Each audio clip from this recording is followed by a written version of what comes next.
एक चेला था, अपने गुरुजी से बोला, गुरुजी मुझे भगवान से मिलना है, आप भगवान से मिलाओ ना। गुरुजी बोले, बेटा कल ठीक 10 बजे आ जाना सुबह, मैं तुम्हें भगवान के पास ले चलूँगा, चल के स्वयं देख लेना। ठीक है गुरुजी। चेला बड़ा प्रसन्न हुआ कि भगवान से मिलना है, इससे बड़ा सौभाग्य और क्या होगा। चेला गया, रात भर उसे नींद नहीं आई, करवट बदलता रहा। अब भगवान से मिलूंगा, भगवान से ये बात करूंगा, ऐसा कहूंगा, वैसा कहूंगा, भगवान से कहूंगा प्रभु आप तो हमें अपने साथ रख लो, अपनी सेवा में रख लो। वो पूरी रात वो सोचता रहा, गुरुजी हमें कल भगवान से मिलवाएंगे। सुबह 10 बजे गुरुजी ने बुलाया, वो 8 बजे ही आ गया। गुरुजी ने कहा, बेटा आ गए? हाँ गुरुजी आ गया, आपने कहा था 10 बजे, मैं 8 बजे ही आ गया। आप बताओ भगवान के पास कब चलना है? गुरुजी बोले, चलो तुम आ गए हो तो अभी से यात्रा चालू करते हैं। पास में एक झोला पड़ा था, उसमें गुरुजी ने कुछ सामान भर रखा था।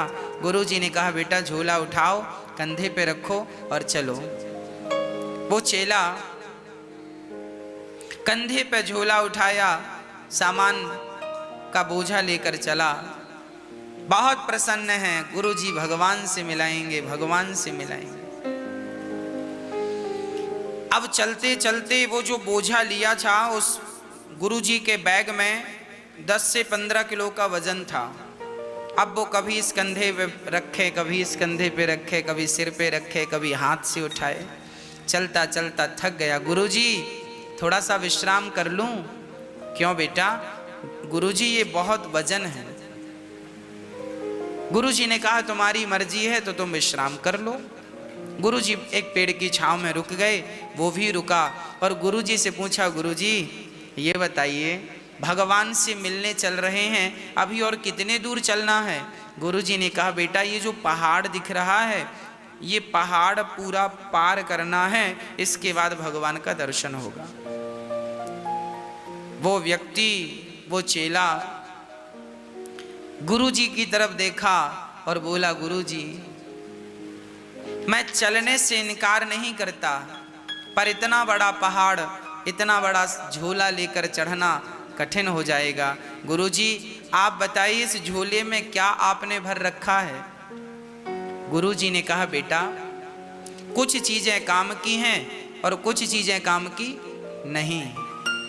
तो चेले ने कहा, गुरुजी जो चीजें काम की हैं वो तो हम ले चलते हैं, पर जो चीजें काम की नहीं हैं उनको ले चलने से क्या फायदा? तो गुरुजी ने कहा, फिर जो चीजें काम की नहीं हैं वो तुम फेंक दो। उसने झोला खोला तो लकड़ी, कंडे, ओपले भर रखे थे गुरुजी ने। कुछ पत्थर थे और कुछ चादर थी, दरी थी बिछाने और ओढ़ने का।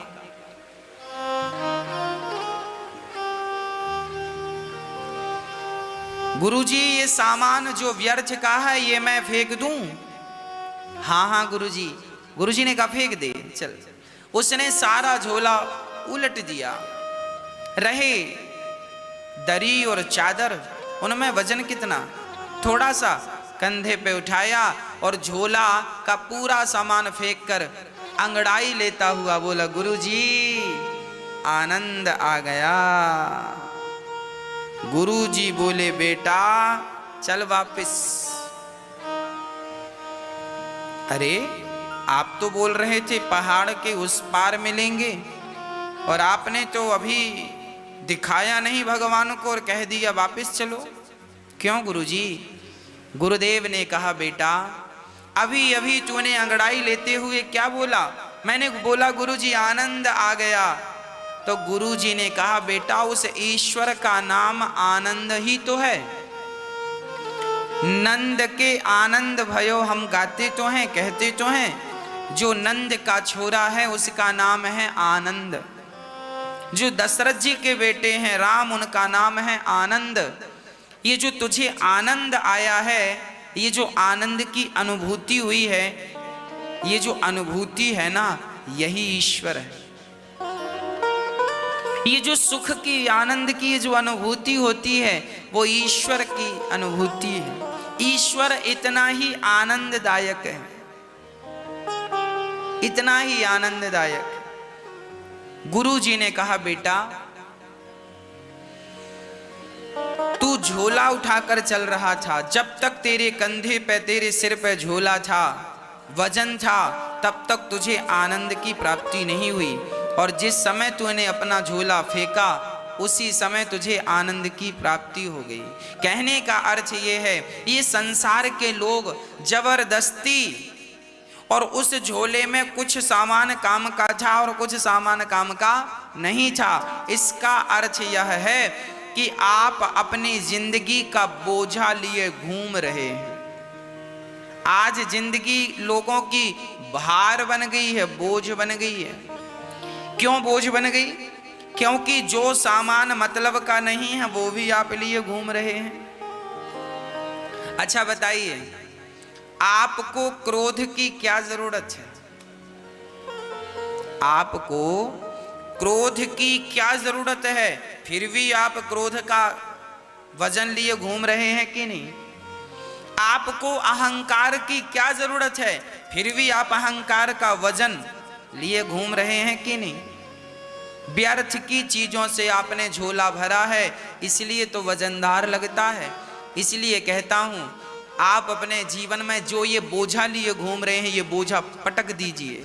अहंकार का बोझा, क्रोध का बोझा, अधिक से अधिक लोभ का बोझा, निंदा का बोझा, चुगली का बोझा।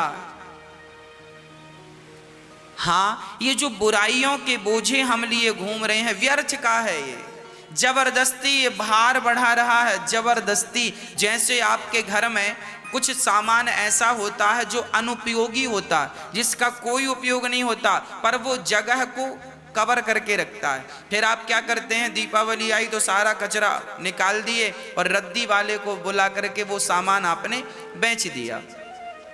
साल भर जो आपके घर में इकट्ठा होता है उसे आप दीपावली के समय पे, साफ सफाई के टाइम पे देखते हैं क्या उपयोगी है। जो उपयोगी है सो रख लेते हैं, जो उपयोगी नहीं है निकाल कर बाहर कर देते हैं। आपका शरीर भी एक घर है। आप भी एक बार विचार कीजिए, आपके शरीर में, आपके जीवन में क्या उपयोगी है और क्या उपयोगी नहीं। क्या क्रोध उपयोगी है? यदि क्रोध उपयोगी नहीं है तो जल्दी से इसे निकालकर रद्दी वाले को दे दो। यदि अहंकार उपयोगी नहीं है तो जल्दी से निकालकर इसे रद्दी वाली को बेच दो, क्योंकि इसे जितने जल्दी आप निकाल देंगे उतना अच्छा आप महसूस करेंगे।